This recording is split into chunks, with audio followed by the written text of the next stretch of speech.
Roleplaying, says I, Tantus Naravan Dracovin, Lord and Emperor of the Dracovin Empire, and welcome. It is time to continue our discussion on Pathfinder, the role-playing game system I was talking about, and of course, the building of your world and game mastering in general. Let's talk about common problems you might have as a game master, and trying to resolve them. This is an important step of it because problems are going to come up. The first one is cheating and fudging. Now, cheating is a bad thing. It's something that no one really wants to do. But there are times and places where you might have to use it as a GM, a game master. You might have to fudge a roll. That's what it's called when a GM effectively cheats. The thing is, you're trying to make the game fun and entertaining, and you don't want things to be extra deadly or to just destroy and crush your characters. You might fudge or sort of cheat things, like if you would roll something, and it's in a situation where, if it's your wizard getting hit by something, which it makes sense that your opponent's going to use, you could just say, oh, he failed to use it correctly on it, or, oh, this guy failed his save, and we are trying to save the party from this. Things that are going to make sense in a more cinematic and story-driven, that you don't want to just completely wipe out the party. Again, you might not just use your dice rolls, you might sort of affect the situation that's going on, change things, that maybe the enemy decides to take them alive, or someone comes in and tries to help them out at the last second. Things that could change it that might not necessarily be due to dice rolls. But the thing is, you don't actually need to roll anything as a GM. You technically don't. You could just say things happen.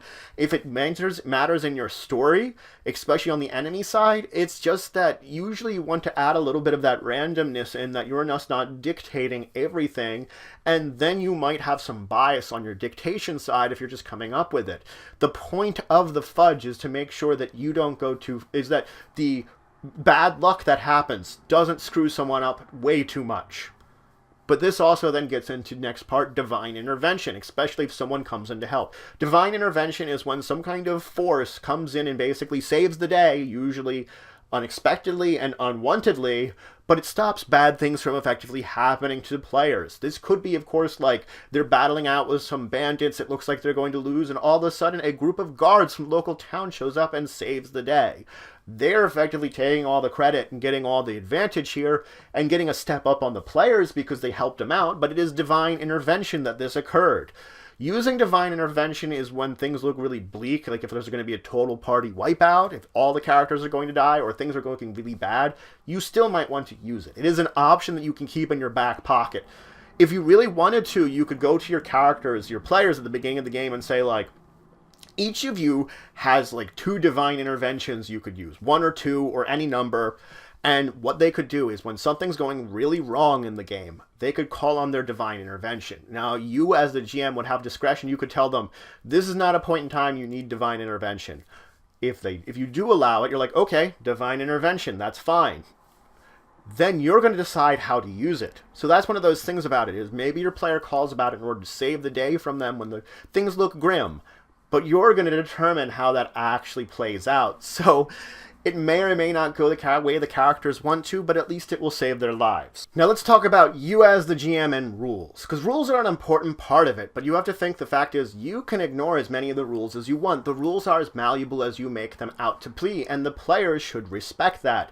A player might have a problem with how things are ruling, and you might have to make a decision on it, but your word is final. They should not argue with you. They should not deny it. Whatever you say is what's going to end up being what's going on in the game, regardless.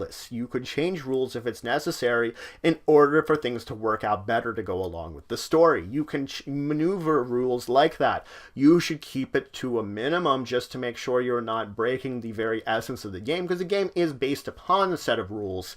And the thing is, you're going to make decisions. Now, you could just say, I'm making a quick decision, I might want to look into it. You could listen to the arguments or the explanations of your players before making a final decision, but you should always rule in a way that's appropriate to you. Your players, regardless, shouldn't ignore you. They should rule in the same way as you. If they're running a game, they can rule on it exactly a different way if they really want to, if they think it should work a different way.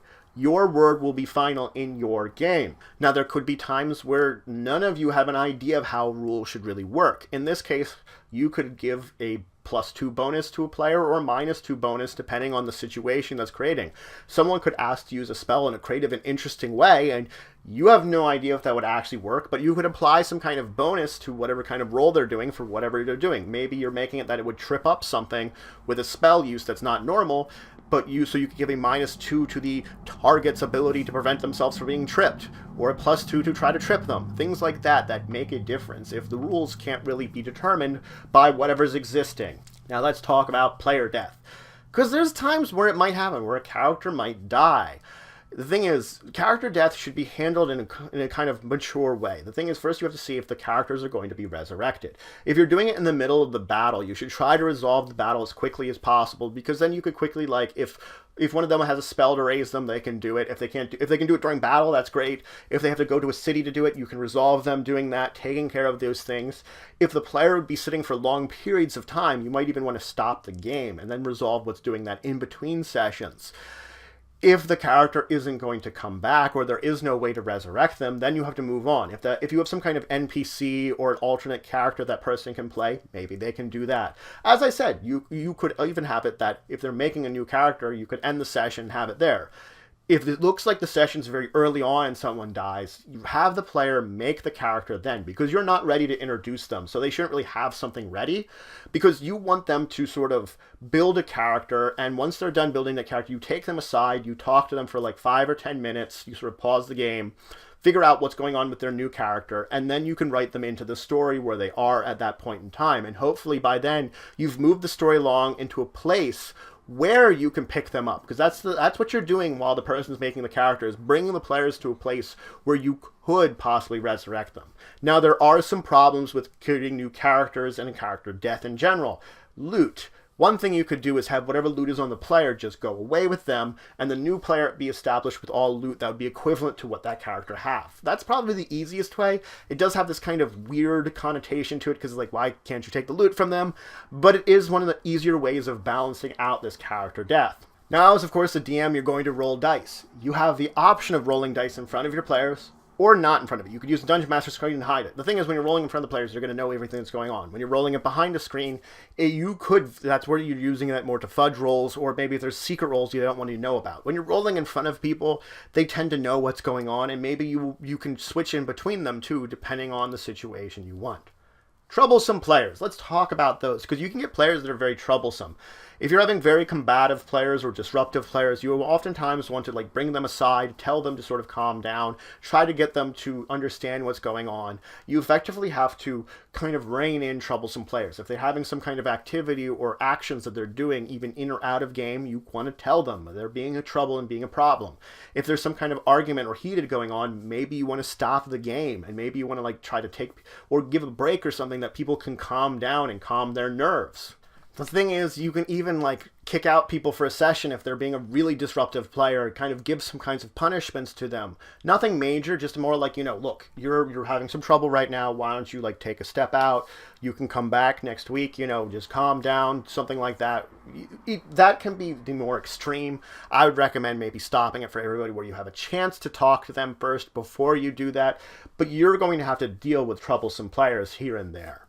Let's talk about building your campaign world, because when you have characters, you can take them a couple of ways. You could have little adventures with different characters every time. You could really do that you have an adventure, different character, adventure, different character.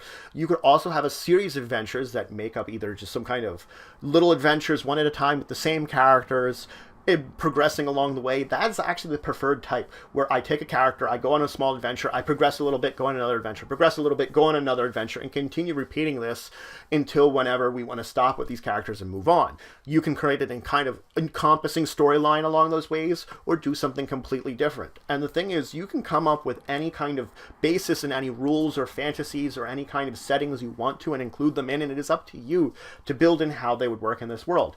You could include things like of space technology. You could include, going into space. You could include, someone found gunpowder somewhere and determined how to use it and got firearms. Someone invented a cannon. All these kind of little things that, they could change the dramatic ways of the world. You could even just have certain tensions between different nations that all of a sudden might erupt somewhere. Things that create your storyline. You can come up with as many and as million of them as you want. Your characters, though, you want to add in some essence, especially in between these adventures, because oftentimes there's time periods in between these adventures. They're not going straight from one to another. One of the ways that you can sort of come up with what's going on in between it without defining it very heavily is, of course, the lifestyle. People are going to be living in amongst that time, so you might want to pay them a lifestyle cost. They define a number of lifestyle costs in the books from 0, which is destitute, to kind of luxurious, which is 1,000 a month. You effectively would pay this amount and you'd be living for a number of period of time. You might pay this during your adventures too, because effectively you're paying for whatever your lifestyle is.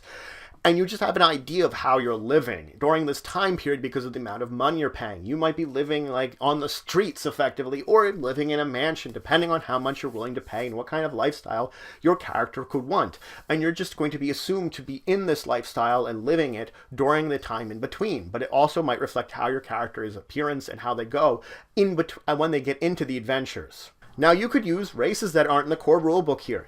There's an entire list of races that are introduced that you could use. Many of them are in the bestiary if you want to look up the stats for them. But effectively what you would do is if you want to approve these races, it's fine. These are more monstrous races and don't fit as well into the societies, but they still might work in a game. There are even some that have hit dice to begin with them, but ones that have hit dice, you're going to want to start your other characters at a higher level to balance out their power because they already have some kinds of base attack or saves based on the hit dice they began with.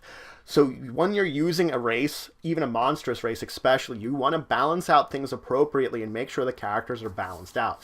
The books do give some rules for this, and especially if you want to check the bestiary, you can look up into some of these monsters and see how they work effectively for playing some of them.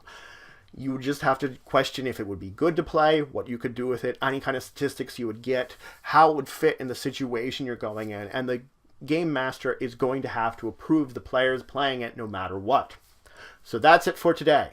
I finished some more information and talking about running a campaign. I talked about a lot of the problems you're going to have to face and how you're going to solve them. Different kind of activities you can use to keep the game going smoothly. And I talked about the campaigns in general, some of the things you're going to have to do to keep them going.